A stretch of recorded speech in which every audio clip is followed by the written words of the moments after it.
Многие уверены, что в Турции деньги у туристов могут отобрать только хитрые мошенники или уличные зазывалы.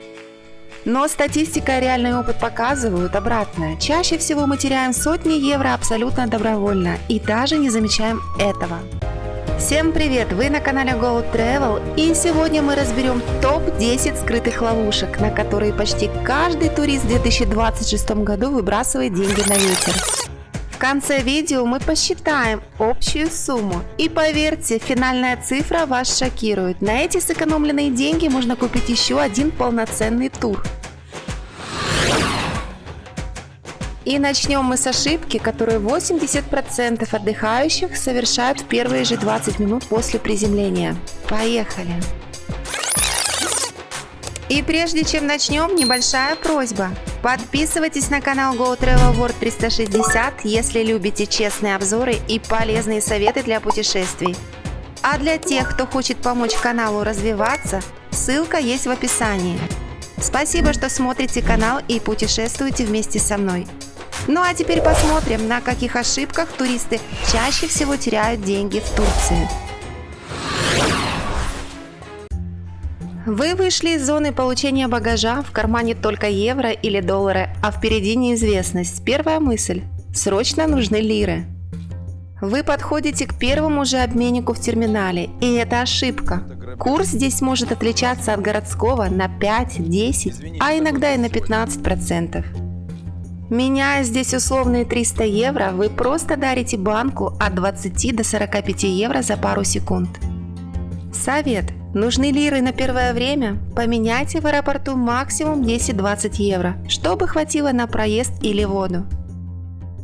Остальное только в городе, в официальных точках с надписью «Девиз».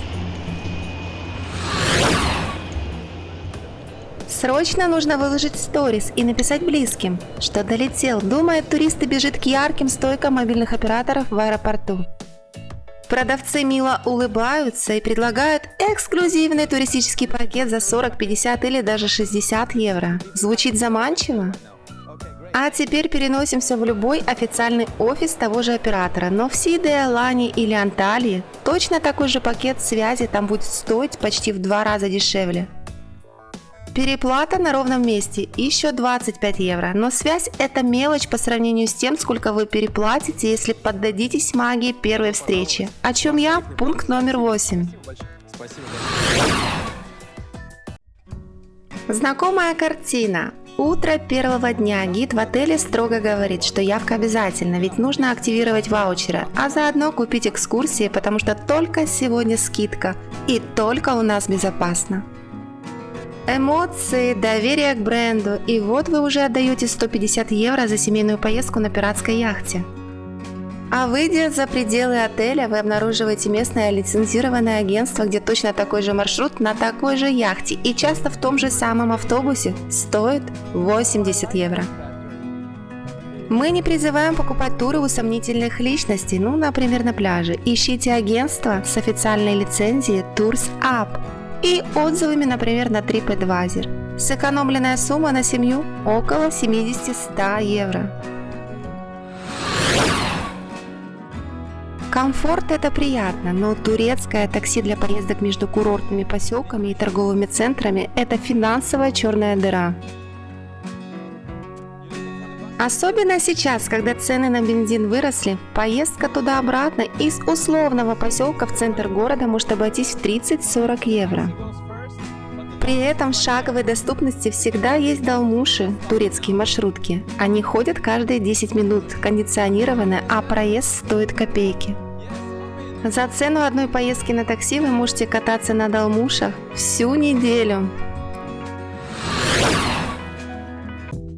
Представьте, вы вышли вечером прогуляться вокруг отеля. Вокруг десяток лавок, магниты, чипсы, надувные круги, сувениры. Вы покупаете мелочевку здесь, потому что близко же. Запомните правило, чем ближе торговая точка к дорогому отелю, тем выше налог на лень. Пройдите 2-3 квартала вглубь, туда, где живут сами турки. Или дойдите до государственных супермаркетов Migros, BIM или A101. Цены на те же самые товары, воду и сладости удивят вас своей адекватностью. Переплата в отельной зоне до 100%. Словосочетание duty free гипнотизирует. Кажется, если без пошлин, значит даром. И туристы на прилете или вылете тележками скупают турецкие сладости, подарочные наборы чая и кофе. Но проведите простой эксперимент. Зайдите в обычный городской магазин. Тот же самый бренд турецкого кофе или коробка качественного лукума в городе будет стоить на 30-50% дешевле, чем в красивой обертке беспошлинной торговли. Duty Free выгоден для очень узкой категории товаров, но точно не для местных сувениров.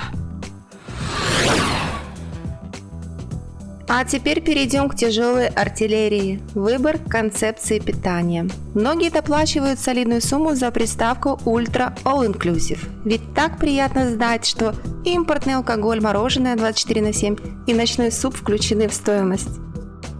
Но если вы активный турист, который 3 дня из 7 проведет на дальних экскурсиях, а по вечерам любит гулять по городу и ужинать в местных ресторанчиках, вы просто подарили отелю деньги. Вы оплатили тонны еды и напитков, к которым даже не прикоснулись. Иногда разница между обычным «все включено» и ультра на двоих составляет 200-300 евро за заезд. Подумайте, выпьете ли вы импортного виски на эту сумму? И если это заставляет задуматься, то следующий пункт покажет, за что мы платим, даже когда спим. Номер с видом на море – мечта любого романтика. При бронировании тура эта галочка часто увеличивает стоимость путевки на 150, 200, а то и 400 евро. А теперь включим холодную логику. Вы приходите в номер после пляжа уставшими. Задергиваете плотные шторы, blackout, чтобы солнце не нагревало комнату, и ложитесь спать. Утром вы просыпаетесь, пьете кофе, часто не на балконе, а в ресторане, и уходите. Стоит ли картинка, на которую вы смотрите, от силы 10 минут в день таких переплат? Часто номера с видом на гору Land View не только дешевле, но и банально тише, так как окна не выходят на шумный бассейн и вечернюю анимацию. Вы только прилетели, гормоны счастья зашкаливают, вы дорвались до Восточного базара или торгового центра. В этот момент критическое мышление отключается. Именно в первый и второй день туристы покупают текстиль, кожу или золото по самым завышенным ценам, потому что все кажется дешевым на радостях. Местные продавцы – гениальные психологи. Они видят ваш белый, еще не загорелый цвет кожи и называют двойной прайс. Совет. Оставьте шопинг на последние 2-3 дня. Вы уже загорите. Сойдете за своего. Кто тут давно? Изучите порядок цен и будете торговаться гораздо увереннее. Сэкономите минимум 100 евро. Самая большая переплата – это погоня за брендом и пафосом. Многие считают, раз в год отдыхаю, возьму самый дорогой отель из линейки, там точно будет круто.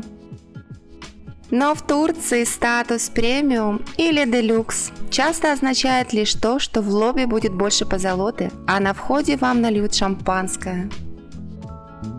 При этом пляж, чистота моря и даже качество базового питания в отеле, который стоит на 500 евро дешевле, могут быть абсолютно такими же. Не платите за пафос и амбиции ательеров, изучайте реальные видеообзоры, отзывы на независимых сайтах и смотрите на инфраструктуру, а не на громкое имя. Давайте подведем итог. Если сложить все эти пункты, получается, что среднестатистическая семья за одну поездку может совершенно незаметно переплатить от 300 до 500 евро. Это цена хороших авиабилетов или еще одного мини-отпуска. Турция – прекрасная страна, и тратить деньги здесь нужно в удовольствие, а не по ошибке. Напишите в комментариях, на чем вы сами чаще всего переплачивали в путешествиях. Будет интересно почитать ваши истории. Обязательно поставьте лайк, если видео было полезным, и подписывайтесь на канал Go Travel World 360. Здесь мы говорим правду об отдыхе в Турции и Египте.